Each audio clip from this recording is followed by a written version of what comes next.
Picture this. It's 6 a.m. on a Tuesday. I'm standing on my own damn lawn in work boots with coffee steam mingling with the crisp mountain air so fresh it practically cuts through your lungs. And right there, planted like a billboard on my property, is a bright yellow for sale sign. Lakefront community access. $850,000 for my grandfather's lake. And there's Karen Whitmore, the HOA president, professional busybody, and destroyer of neighborhood peace, standing next to it in her militant khaki uniform. Her clipboard is clenched like a weapon, her perfectly blow-dried hair defying the early morning hour. That smug little grin of hers says she's already called in backup. Deputy Rodriguez stands between us, clearly wondering how property theft became his Tuesday morning problem. Here's the kicker. Karen thought she could just take my lake and sell it to the highest bidder. She had no idea what she had just started. What would you do if someone tried to sell your property out from under you? Drop a comment and let me know where you're watching from.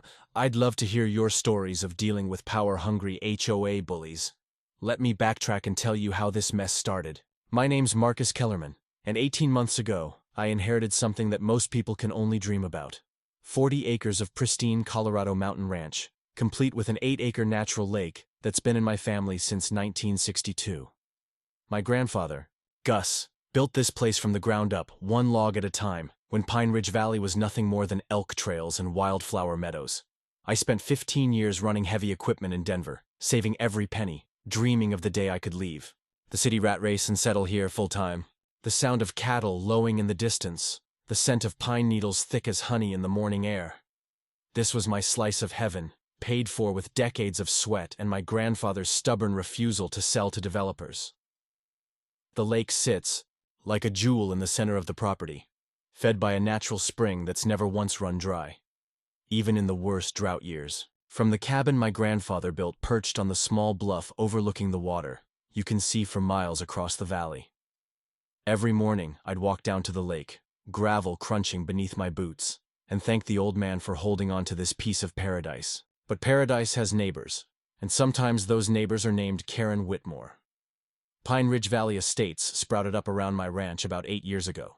35 cookie-cutter homes priced north of $500,000 each one with its own HOA.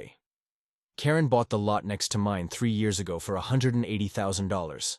And from the get-go, she made it clear that she considered my lake to be part of her view package.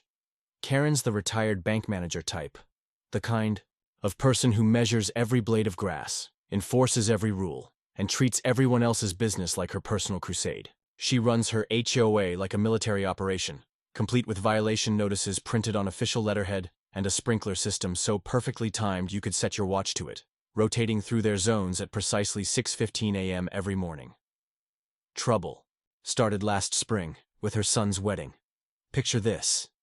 Karen shows up at my door, all smiles and fake sweetness, asking if she could borrow my lake for wedding photos. Not rent, borrow, like it was a cup of sugar. It would mean so much to Brandon, she says, batting her eyelashes. Just a few pictures by the water. Being a decent neighbor, I said, sure, a couple of photos, no problem. Next thing I know, a convoy of cars rolls down my private dirt road. Wedding photographer, 6 groomsmen in matching suspenders, 3 bridesmaids in professional makeup, and Karen directing traffic like she owns the place. They're setting up fishing poles, planning a whole lakeside cocktail hour, and talking about where to set up the DJ. Whoa, hold up, I said, walking down from the cabin. I agreed to a few photos, not a full production. That's when Karen's mask slipped. Her face went bright red, and she started yelling about how I was ruining her son's special day and being selfish with community resources. Community resources. My lake. On my land. The lake my family had owned for 60 years. This lake should belong to everyone, she screamed, her voice loud enough to scatter every bird within a half-mile radius. I politely asked them to leave. Karen promised this wasn't over. She was right about that. The harassment started the next week. Daily HOA violation notices appeared in my mailbox like clockwork. My grandfather's vintage tractor was unsightly agricultural equipment. The original ranch-style split-rail fencing was inappropriate for the community aesthetic. My rooster crowing at dawn constituted a noise violation.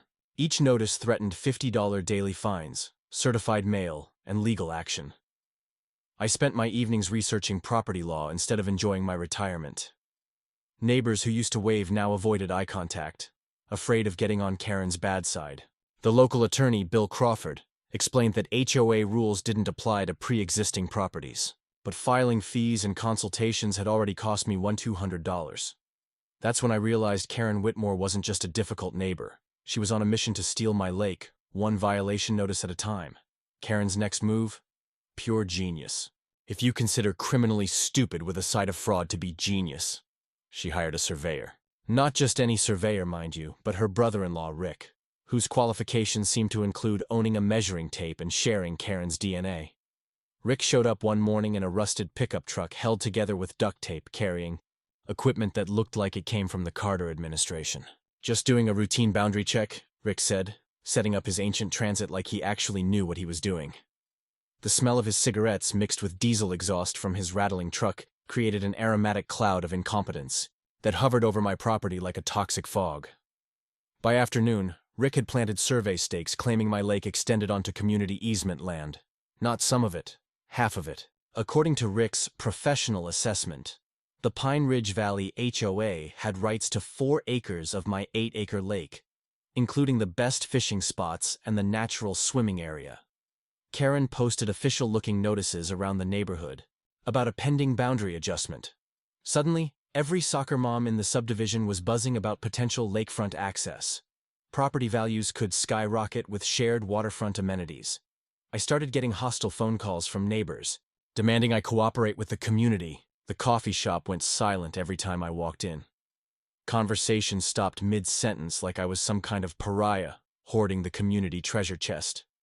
"You know," Janet from Lot 17 said, cornering me at the hardware store, "some people think property ownership comes with social responsibility." Social responsibility, right? Like the social responsibility of not lying about property boundaries. Here's what Karen didn't know. My grandfather wasn't just a rancher.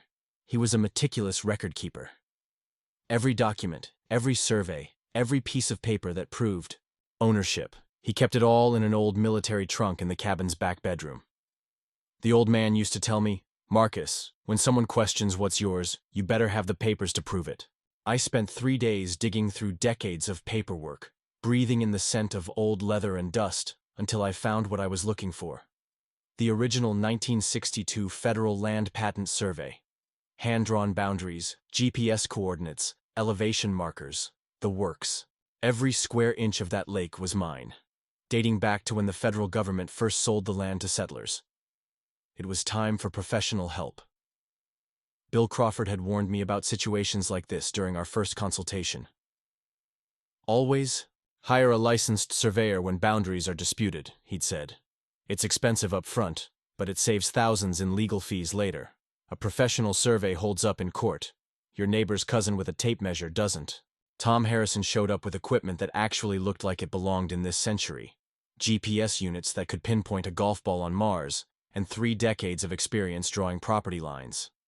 $2,800 later, I had bulletproof documentation of every boundary marker on my land. Tom's survey confirmed what I already knew. Every drop of water in that lake belonged to me. But here's where things got interesting. Tom discovered something fascinating about Rick's fraudulent survey stakes. "See these markers your neighbor planted?" Tom said, pointing to Rick's handiwork with barely concealed disgust. "They're not just wrong. They're deliberately misleading. This isn't incompetence, it's fraud." The plot thickened like good gravy. Turns out Rick had lost his surveying license in neighboring Jefferson County 3 years earlier for exactly this kind of boundary manipulation. He'd been running a side business, helping developers claim disputed land by fudging measurements and backdating surveys. Karen had hired the surveying equivalent of a back alley surgeon. I documented everything. Photographed Rick's fake stakes, copied his fraudulent survey notes, recorded GPS coordinates of every bogus marker. The crisp mountain air carried the satisfying sound of justice falling into place, piece by piece. Karen's reaction to the professional survey was predictable. Denial mixed with desperation. She filed a complaint with the county assessor, claiming I was hiding the true property lines to avoid higher taxes. She spread rumors at the grocery store that I was planning to turn the lake into a commercial fishing operation with tour buses and parking fees. But here's what really told me Karen was getting desperate. She started holding impromptu neighborhood meetings in her backyard, the sound of her voice carrying across the morning air as she built her coalition of the confused. Marcus Kellerman thinks he can keep our lake all to himself, I heard her saying to anyone who would listen. This is about community rights versus individual greed. Our lake, like it had ever belonged to anyone but my family. 3 neighbors filed formal complaints with the county. The local Facebook group split into Team Marcus versus Team Community Access. The Pine Ridge Valley HOA called an emergency meeting to discuss the lake situation. Sitting in my grandfather's cabin that night, looking out over the water he had protected his whole life, I realized something important. This wasn't going to end with surveys and documentation. Karen Whitmore had declared war, and she was just getting started. The smell of pine smoke from my fireplace mixed with the scent of coming rain. Storm clouds were building on both horizons. If Karen thought fraudulent surveys were her ace in the hole, she clearly hadn't studied the playbook on how to destroy your own credibility. Her next brilliant strategy: turn me into Pine Ridge Valley's most wanted. It started with the noise complaints. Karen called the sheriff's office 3 times in 1 week, claiming I was running an industrial operation at dawn. What industrial operation, you ask? Me starting my work truck at 6:30 a.m. to head to my construction job. Apparently the sound of a diesel engine warming up violated Karen's constitutional right to suburban silence.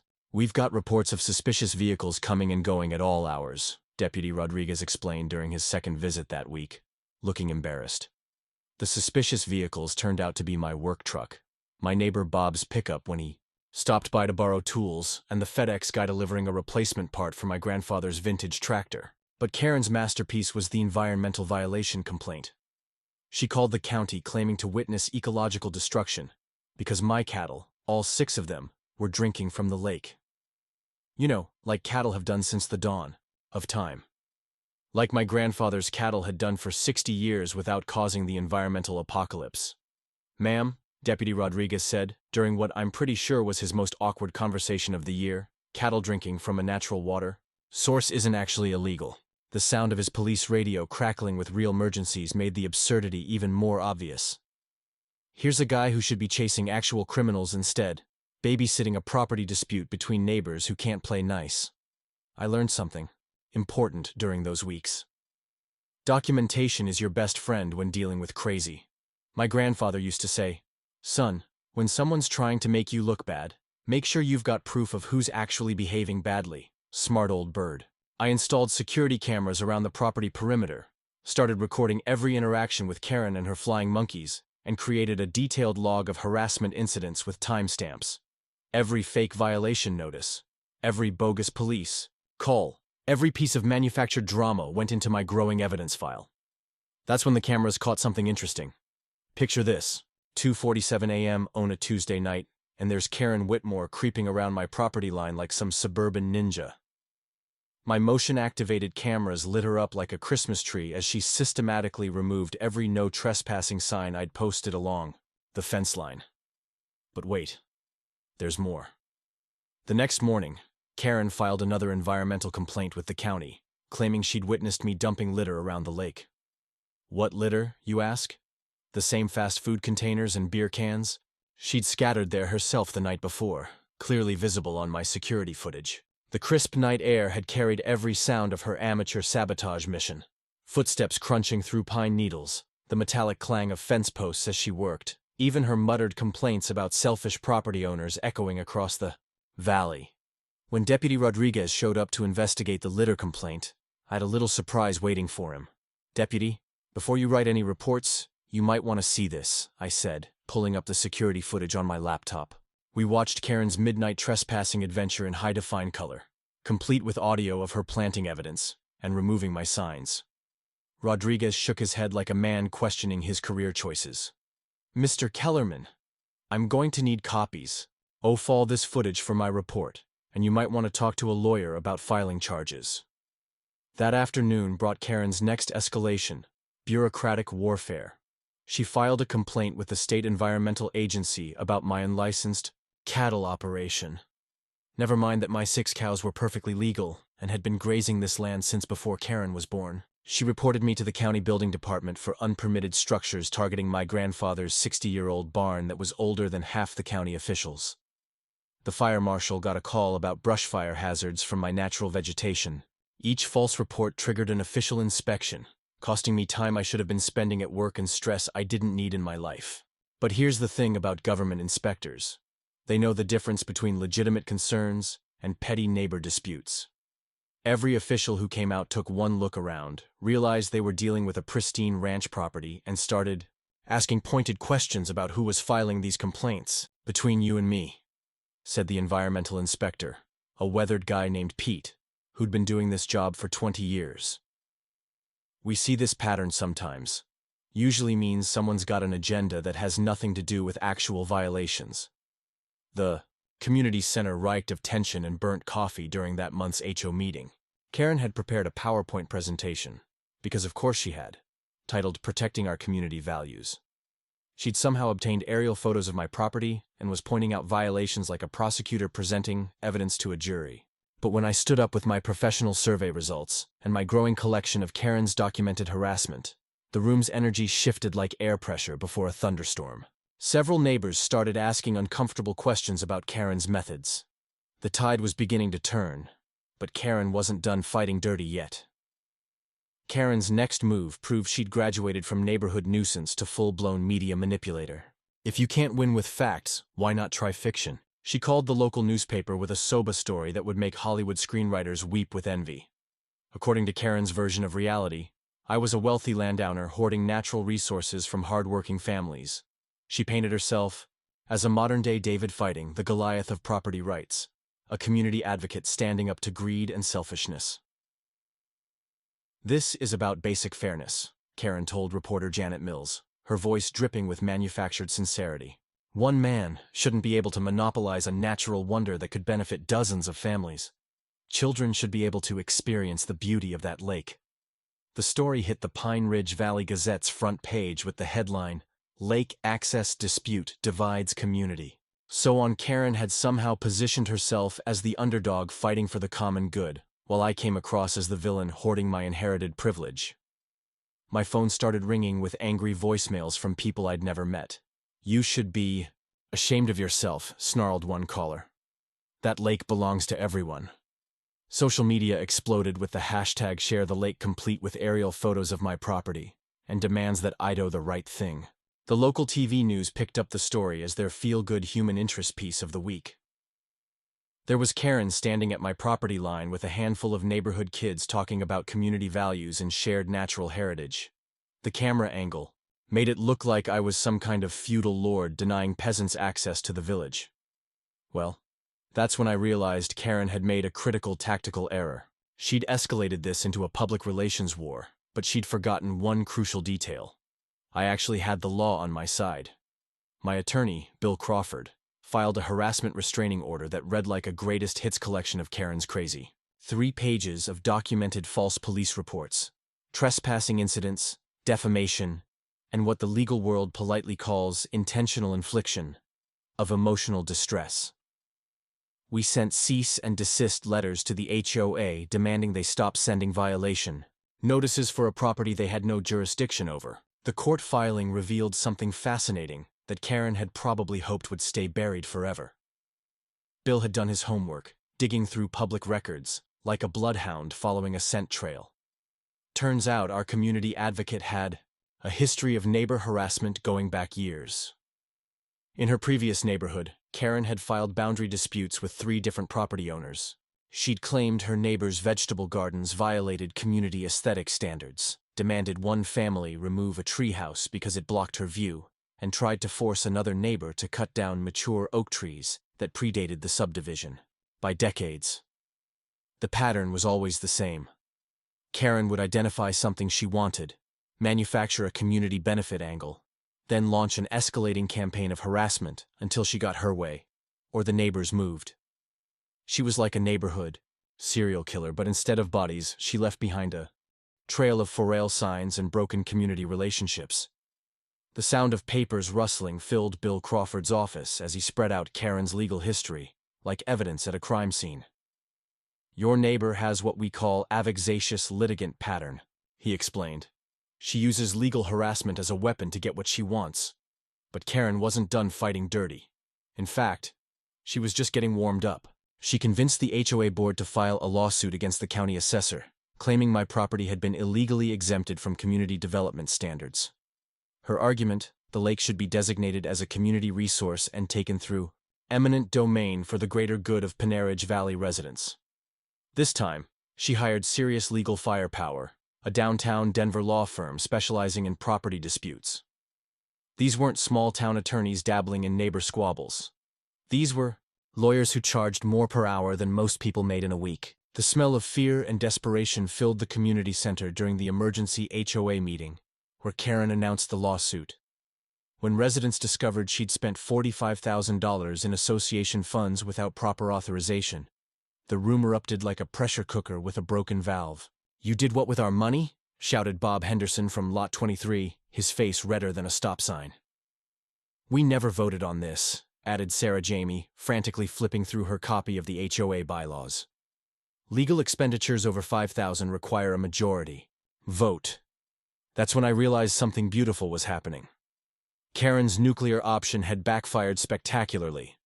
By escalating to expensive lawyers and unauthorized spending, she'd turned her own community against her. Property owners were suddenly doing math, calculating how much Karen's personal vendetta was going to cost them in special assessments and legal fees.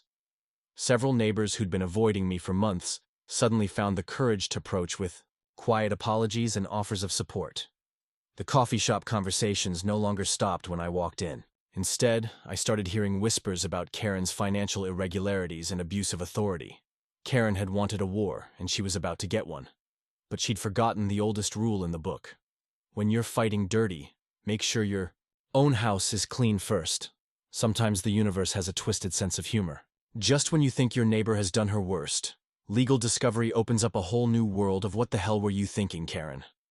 Bill Crawford's subpoena of the HOA financial records read like a masterclass in creative accounting.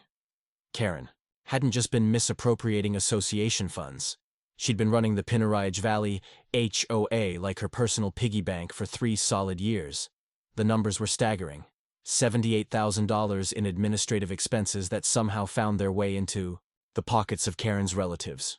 Her son Brandon, the same one whose wedding photos started this whole mess, had been paid $15,000 for community newsletter design. The newsletter in question photocopied flyers with Comic Sans font that looked like a middle schooler's homework assignment. Karen's nephew Jake ran a landscaping company that charged triple market rate for basic maintenance. $300 to mow a quarter-acre of common area grass, $500 for trimming shrubs that should have cost $50. The invoices were signed off by Karen herself, approving payments to her own family members without a single competitive bid. But here's where it got really interesting. Karen's former colleague from the bank, a guy named Dennis Walsh, had been collecting legal consultation fees for routine HOA advice. $1,500 to explain how to file a complaint with the county. $2,000 for reviewing a standard landscaping contract. This wasn't legal counsel. It was legalized theft with a business card. The HOA Reserve Fund told the real story. 3 years ago, Pinnerage Valley had a healthy $120,000 emergency fund for major repairs and unexpected expenses. Today, $23,000 and change. Karen had essentially embezzled nearly $100,000 from her own neighbors. County property records revealed another delicious twist in Karen's web of lies. She'd bought her lot in 2021 for $180,000, but the same property was assessed at only $95,000 due to something called limited access designation. Turns out Karen's taxes were artificially low because of drainage easement restrictions that nobody bothered to mention during her buyer's remorse campaign. If those restrictions were properly enforced, Karen owed $4,300 in back property taxes, plus penalties and interest. The smell of financial fraud hung in the air like smoke from a dumpster fire. But the real bombshell was buried in Karen's property title, a conditional access clause from the original development that nobody had paid attention to in years. The legal language was dense as concrete, but Bill Crawford translated it into plain English. That made my day. If the property owner can prove HOA financial mismanagement or harassment of neighboring landowners, Bill read from the dusty title documents, access rights to the conditional property revert to the county for review and potential termination. Karen's driveway crossed a county easement that could be legally restricted if certain conditions were met. Conditions like, say, documented financial fraud and harassment of property owners. Her lot could become essentially landlocked if the access agreement got terminated. The mortgage discovery was the cherry on top of this legal sundae. Karen had refinanced her home just 6 months ago, telling the lender that lake proximity increased her property value by $180,000. Her current mortgage balance exceeded the actual appraised value of her land without that imaginary lake access premium. If the bank discovered she'd inflated property values with fraudulent claims about shared water rights, they could call her loan immediately. Karen was leveraged to the eyeballs based on lies about assets she didn't own. Every HOA member was potentially liable for Karen's mismanagement. Special assessments of $2,200 per household would be needed, just to cover the legal bills she'd racked up in her personal war against me. Several families were looking at potential liens on their properties to pay for Karen's crimes. The calculator keys clicked like typewriter keys as residents tallied their potential losses, the sound echoing through living rooms across Pinneridge Valley as the true cost of Karen's leadership became clear. I'd been playing defense for 18 months, but suddenly I realized I was holding all the winning cards. Karen's entire house of cards was built on fraud, lies, and other people's money. Time to start playing offense. You know what they say about the best laid plans? Well, mine were about to get a whole lot better than Karen's amateur hour scheming. Bill Crawford was practically vibrating with excitement when we met to discuss strategy. Marcus, in 25 years of practice, I've rarely seen such a clear-cut case of HOA fraud combined with harassment. This isn't just about your property rights anymore. This is about criminal justice. The team assembled itself like something out of a legal thriller. Sarah Martinez, a forensic accountant who specialized in white-collar crime, volunteered to analyze the HOA books Pruno after hearing about the case through her church. Deputy Rodriguez, while maintaining official neutrality, provided informal guidance about building a solid criminal case that would stick in court. 3 brave souls from the HOA board, Bob Henderson, Sarah Jamie, and retired teacher Margaret Walsh, privately agreed to support the investigation. They'd been watching Karen's financial shenanigans for months, too intimidated by her aggressive personality to speak up until now. We knew something was wrong, Margaret admitted during a quiet conversation at the coffee shop, her voice barely above a whisper. But Karen made everyone afraid to question her decisions. She had this way of making you feel stupid for asking about money. The legal strategy unfolded like a chess match where I was finally playing 3 moves ahead, instead of constantly reacting to Karen's chaos. We filed a formal complaint with the State Attorney General's office detailing Karen's financial misconduct, requested a criminal investigation through the district attorney, and prepared a comprehensive civil lawsuit against Karen personally for harassment, fraud, and intentional infliction of emotional distress. Bill explained the key legal tactics that would nail Karen's coffin shut. A quiet title action would force the court to definitively establish my property boundaries, something I should have done months ago. Always get professional surveys when buying property with disputed boundaries, Bill had warned during our first meeting. Advice that proved golden. It's expensive up front, but saves thousands in litigation costs later. The tortious interference claim was beautiful in its simplicity. Karen's harassment campaign had damaged my property value and destroyed my peaceful enjoyment of the land. Harassment that creates measurable financial harm can result in significant damages, Bill explained, his eyes gleaming with the satisfaction of a lawyer who'd found the perfect legal weapon. The breach of fiduciary duty charge would hit Karen where it hurt most, her wallet and her reputation. HOA officers are legally required to act in their members' best interest, not their own, Sarah Martinez explained during her analysis of the books. This level of self-dealing is textbook embezzlement. Demand detailed financial reports from any HOA before buying property in their jurisdiction. But the real genius move was the financial counterstrike that would turn Karen's own weapons against her. Sarah's investigation revealed that Karen's access easement could be legally terminated under the original development agreements. I tracked down Tom Wilkins, the retired developer now living in Arizona, through a combination of county records and old-fashioned detective work. That woman's been nothing but trouble since day one. Tom growled over the phone, his voice carrying the weight of someone who dealt with difficult homeowners for decades. I specifically included those termination clauses to prevent exactly this kind of abuse. I'll sell you those access rights for 25 grand and good riddance. The community organizing happened faster than Karen could have imagined. The HOA Reform Committee formed organically as residents discovered the true scope of her financial crimes. People started sharing stories. Inflated contractor bills that benefited Karen's relatives. Mysterious emergency expenses that never seemed to fix anything. Intimidation tactics used to silence anyone who asked uncomfortable questions. The evidence boxes multiplied like rabbits. 3 years of suspicious invoices, documented kickback schemes, falsified expense reports, and unauthorized expenditures. The smell of old paper and printer toner filled Margaret Walsh's dining room, as we organized the mountain of documentation that would bury Karen's credibility forever. Meanwhile, I was positioning myself for the ultimate power move. Karen's lot would inevitably go into foreclosure once her mortgage fraud came to light. Bill Crawford walked me through the sheriff's sale process, how auctions work, bidding strategies, and legal requirements for property acquisition. The technical preparation was thorough as a military operation. My security camera system got upgraded to monitor every approach to the property. A GPS boundary survey established exact property lines down to the inch, eliminating any future disputes. An environmental impact study proved my lake posed zero threat to community health or safety. A professional appraisal confirmed what I'd suspected. My property was worth over $1.22 million, making Karen's attempted theft even more audacious. The media counter-narrative was already building momentum. Janet Mills at the Pine Ridge Valley Gazette was investigating the HOA financial irregularities, armed with evidence packages that painted Karen as a common criminal hiding behind community activism. The trap was set, the evidence gathered, and the timeline established. Within 2 weeks, criminal referrals would be filed. The civil lawsuit would follow immediately. An emergency HOA election would remove Karen from power. And if everything went according to plan, I'd own Karen's property within 60 days, turning her harassment headquarters into something the whole community could actually benefit from. The sound of wind through pine trees seemed to carry my grandfather's approval from beyond. Time to finish what Karen started.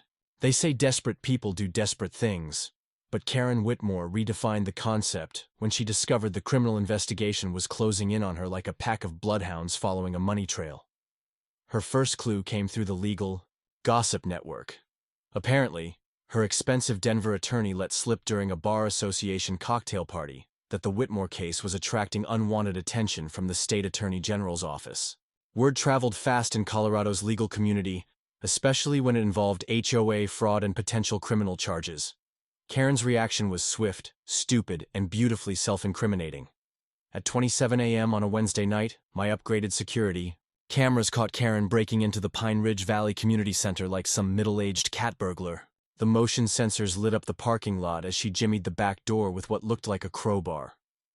Her perfectly coiffed hair hidden under a black knit cap that made her look like a suburban bank robber. The sound of glass breaking echoed across the valley as Karen smashed the locks on the HOA filing cabinets. My cameras captured everything in high-definition detail. Karen frantically stuffing financial documents into garbage bags, her hands shaking as she tried to destroy 3 years of evidence. But here's where Karen's criminal mastermind plan fell apart faster than a house of cards in a hurricane. She decided to burn the evidence right there in the community center parking lot, creating a bonfire that could be seen from space and filling the night air with the acrid smell of burning paper and melting plastic. Deputy Rodriguez arrived on scene within minutes, called by 3 different neighbors who reported the fire. Karen was caught red-handed, literally covered in ash and soot, standing next to a pile of smoldering HOA documents like some deranged arsonist having a breakdown. "Ma'am, you're under arrest for burglary, vandalism, and destruction of evidence," Rodriguez announced, his voice carrying the satisfaction of a cop finally getting to arrest someone who actually deserved it. The irony was delicious. Karen's attempt to destroy evidence had created additional felony charges while accomplishing exactly nothing. The HOA management company maintained digital backup copies of everything, and Sarah Martinez had already photographed the most damaging financial records weeks earlier. News of Karen's arrest spread through Pine Ridge Valley faster than wildfire. In August, The community center became a pilgrimage site as residents drove by to see the scorch marks on Thea's fault where their HOA president had literally tried to burn the evidence of her crimes. The emergency HOA meeting that followed was standing room only, packed with residents who finally understood they'd been living under the thumb of a common criminal. The smell of fear and anger was thick as cigarette smoke in the overheated room. "How much of our money did she steal?" demanded Janet from Lot 17, her voice shaking with rage. "Are we going to lose our homes because of this?" asked Bob Henderson, clutching a calculator like a life preserver. But Karen wasn't done destroying her own life just yet. Released on bail pending trial, she immediately launched the most vicious character assassination campaign I'd ever witnessed. If she was going down, she was determined to take me with her.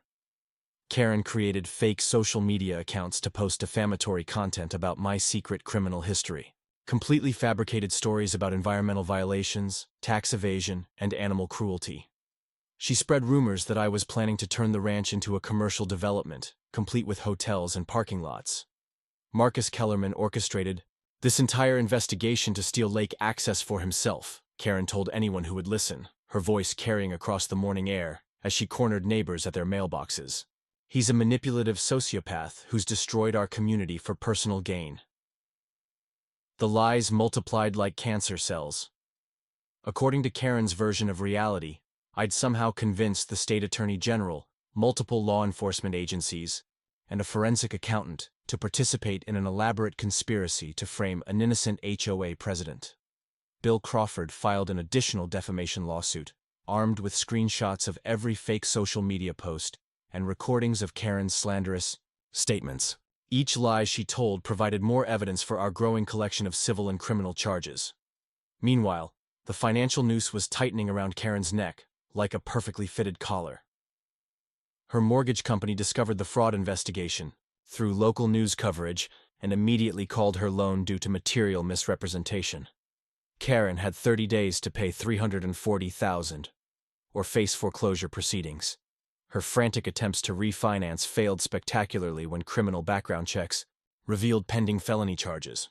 No legitimate lender would touch her with a 10F poll. That's when Karen made her final desperate play, a bribery attempt so clumsy it belonged in a comedy movie. She cornered me at this hardware store, surrounded by paint cans and the smell of sawdust, and offered $50,000 in cash to drop all criminal complaints and civil lawsuits. "This has gone far enough," Karen hissed, her voice barely controlled. "Take the money and walk away, or I'll make your life a living hell." The digital recorder in my jacket pocket caught every word. Bill Crawford had advised me to document any contact with Karen, and her bribery attempt just added another felony to her growing collection of criminal charges. The community financial reckoning was brutal. Special assessments of $2,800 per household to cover Karen's legal debts. Property values plummeting as the HOA scandal became public record. 3 families already had their houses on the market, rather than pay for Karen's crimes. The sheriff's auction was scheduled for 3 weeks away, and I was pre-qualified with a $400,000 cashier check. Karen's reign of terror was about to become my ultimate victory.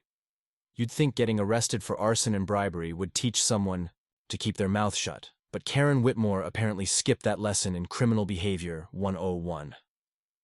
From her jail cell, Karen used her single daily phone call like a propaganda hotline, contacting every media outlet that would listen to her sob story. The jail phone system recorded everything, a fact that Karen either forgot or was too desperate to care about. "I'm the victim of a wealthy landowner conspiracy." Karen's voice crackled through their corded line to Channel 7 News. "Marcus Kellerman has corrupted law enforcement, bribed government officials, and destroyed an innocent community leader who dared to stand up for property rights." The recordings became Exhibit A in our expanding criminal case. Nothing quite says guilty as charged like trying to obstruct justice from a jail cell while claiming to be the real victim. Meanwhile, Janet Mills at the Pine Ridge Valley Gazette was having the time of her journalistic life. Her 3-part series on HOA corruption hit the stands like a bombshell.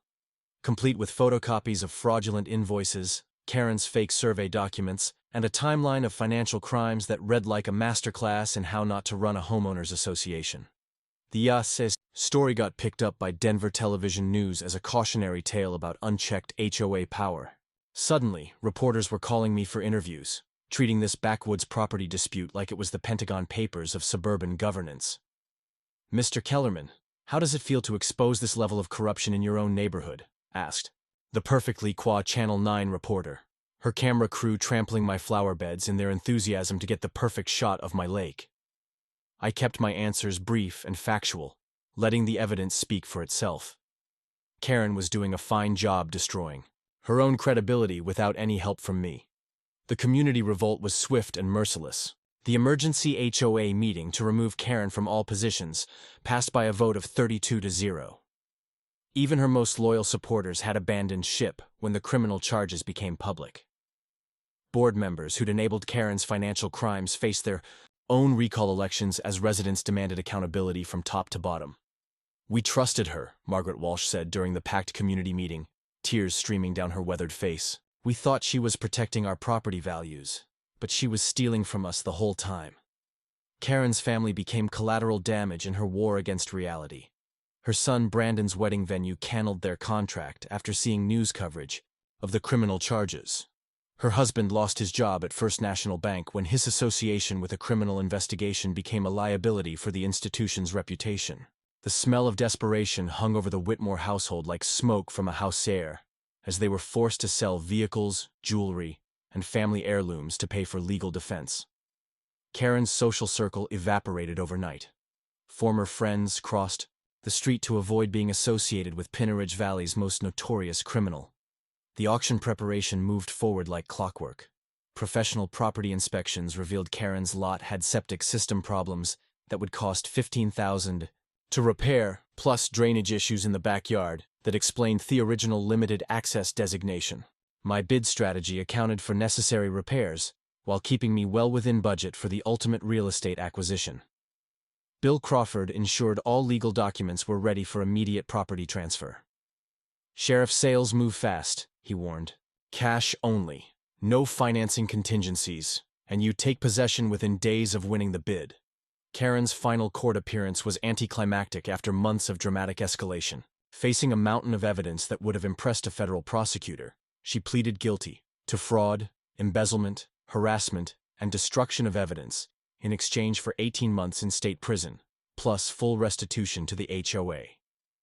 The judge's gavel fell like the final nail in Karen's coffin. A permanent restraining order prevented any future contact with me or my property. The sound echoed through the courthouse like justice itself being served with a side of cosmic irony. But the best part was still coming. Tom Wilkins, the retired developer in Arizona, was so disgusted by Karen's behavior that he donated the community access easement to me for free. "I've dealt with difficult homeowners for 40 years, Tom said during our phone call. "But that woman takes the prize for sheer vindictive stupidity. Use those access rights to teach the next generation what good neighbors actually look like." The legal documents transferring complete control of community access arrived by overnight delivery, smelling like leather and ink, and ultimate victory. Karen's war to steal my lake had inadvertently given me legal authority over the entire subdivision's property access. The acquisition strategy expanded beyond simple revenge into something more beautiful: community healing. I planned to convert Karen's lot into a neighborhood park and recreation area with playground equipment where her house had stood and walking trails connecting to the lake she'd tried so hard to steal. Community members pledged volunteer labor for the improvement project. The same neighbors who'd once avoided me were now planning weekend work parties to transform Karen's former headquarters of harassment into something that would actually benefit everyone. The sheriff's auction was scheduled for next Tuesday at 10 a.m. sharp. Pinneridge Valley residents planned to attend as a show of support, ready to witness the final chapter of their HOA nightmare. Justice was about to be served with a real estate deed on the side.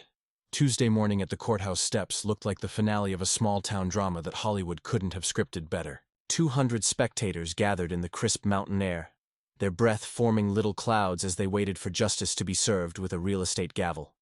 Local TV news crews had set up their equipment like they were covering a presidential election. Newspaper photographers positioned themselves for the perfect shot. The sound of camera shutters clicking mixed with the murmur of excited conversations as Pinneridge Valley residents finally got to witness their tormentor's downfall in real time. Stood calmly next to Bill Crawford, my cashier's check for $400,000 tucked safely in his briefcase. After 18 months of harassment, false accusations, and legal warfare, this moment felt like Christmas morning and Vindication Day rolled into one perfect package. "You ready for this?" Bill asked, adjusting his tie like a lawyer preparing for the performance of his career. "I was born ready," I replied, watching Karen's expensive Denver attorney make one last desperate attempt to delay the inevitable. The attorney filed a motion to stop the sale, claiming procedural irregularities and insufficient notice to interested parties. Judge Patricia Morrison looked like a woman who'd heard every excuse in the book and wasn't impressed by creative legal fiction. "Counselor, your client had months to address these concerns before pleading guilty to multiple felonies," Judge Morrison said, her voice carrying the authority of someone who didn't suffer fools gladly. Motion denied. "The auction will proceed as scheduled." The auctioneer's voice boomed across the courthouse square like a carnival barker announcing the main event. "Ladies and gentlemen, we're here today to auction the property at 1247 Pine Ridge Circle, previously owned by Karen Whitmore, now available due to court-ordered foreclosure proceedings." 3 other biders had shown up, including a property development company from Denver that clearly hadn't done their homework about septic system problems and drainage issues. Their representative looked confident in his expensive suit, probably thinking he was about to steal a bargain lakefront property. The bidding started at $200,000. I let the others play their hands first, watching as the development company pushed the price up to $280,000 before encountering their first real competition. An anonymous investor represented by phone who seemed determined to acquire Karen's lot at any cost. "Do I hear 300,000? The auctioneer called out, his voice echoing off the courthouse walls. The development company raised their paddle. 320, 340, 360. The phone bidder kept countering every offer like they had unlimited funds and a personal vendetta against losing. At $380,000, the development company finally discovered the septic issues were going to cost more than their profit margin could handle.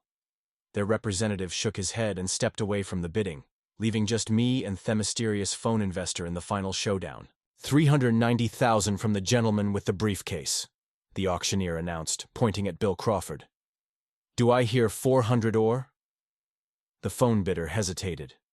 $400,000 for a lot with known problems was pushing the limits of reasonable investment, even for someone with deep pockets and questionable judgment. "410,000, I called out, my voice carrying across the crowd like a declaration of war, ending an unconditional victory. Silence. The phone bidder had reached their limit. The auctioneer counted down from 10, his voice building drama like a game show host announcing the final answer. "Sold to Marcus Kellerman for $410,000. The crowd erupted in spontaneous applause that echoed off the courthouse steps like thunder rolling through the mountains. Pinarayage Valley residents cheered like their favorite team had just won the championship while news cameras captured every moment of their collective celebration. "Mr. Kellerman," shouted Channel 7's reporter, shoving a microphone toward my face. "What are your plans for the property?" This was my moment. The mic drop line that would cap off 18 months of legal warfare with the perfect blend of justice and community spirit. "I'm turning Karen's lot into Pine Ridge Community Park," I announced, my voice carrying over the excited crowd. "There'll be a playground where her house used to stand, walking trails connecting to the lake, and picnic areas for neighborhood families. Karen spent months trying to steal my lake for herself. Now everyone gets to enjoy what she tried to take." The cheers got louder. Local residents hugged each other like they'd just been liberated from an occupying army.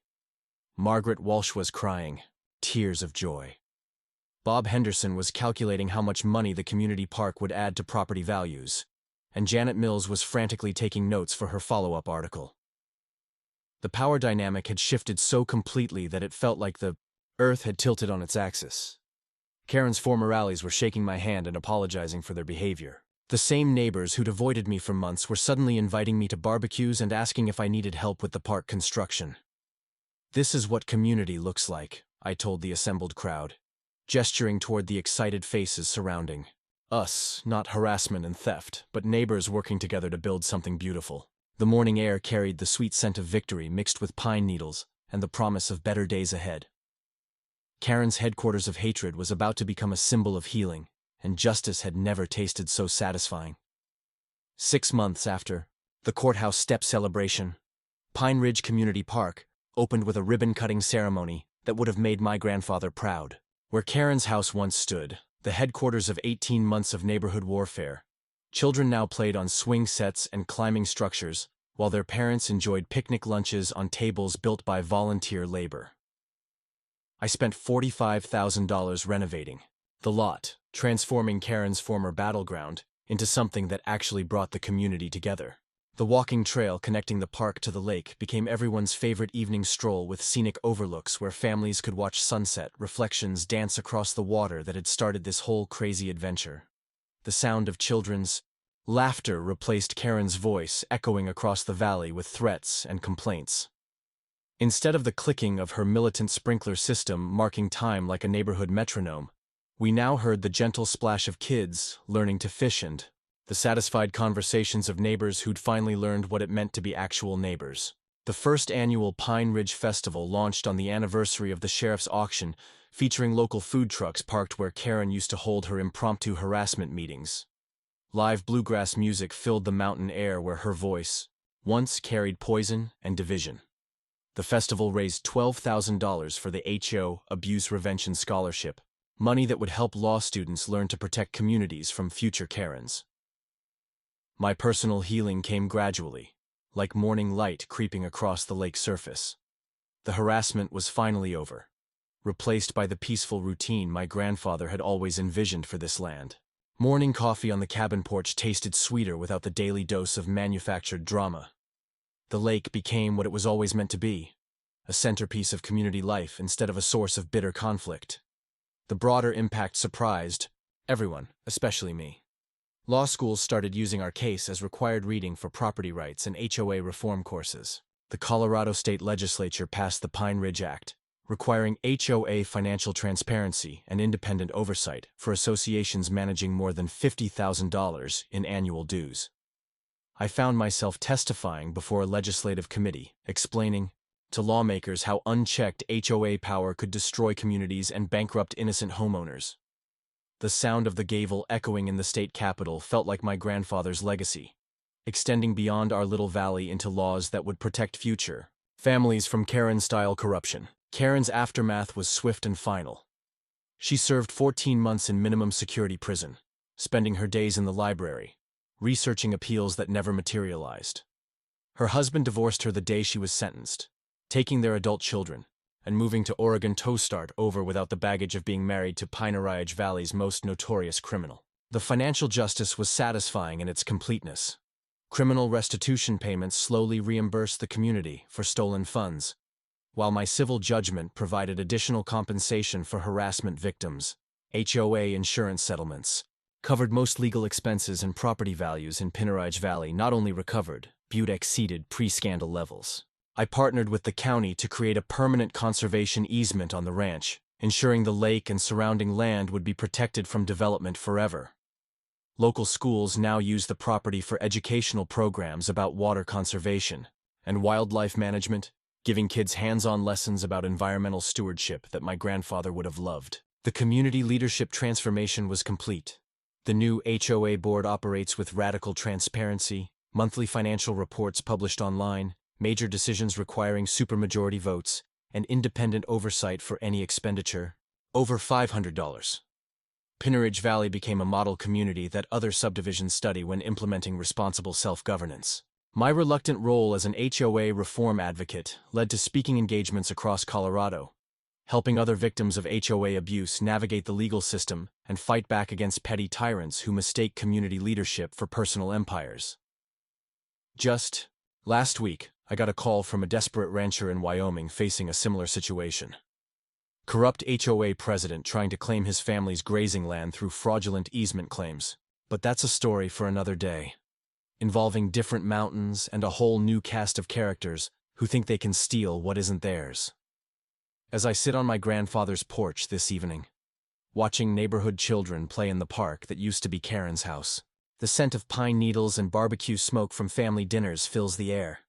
The lake reflects golden sunset light while families enjoy their evening picnics, and the sound of contentment has finally replaced years of conflict. Got your own HOA horror story? Drop it in the comments. The Karen Stories community wants to hear how you fought back. Smash that subscribe button and ring the notification bell so you never miss another epic tale of neighbors gone wrong and justice served cold. And remember, sometimes the sweetest revenge is turning your enemy's fortress into a playground where children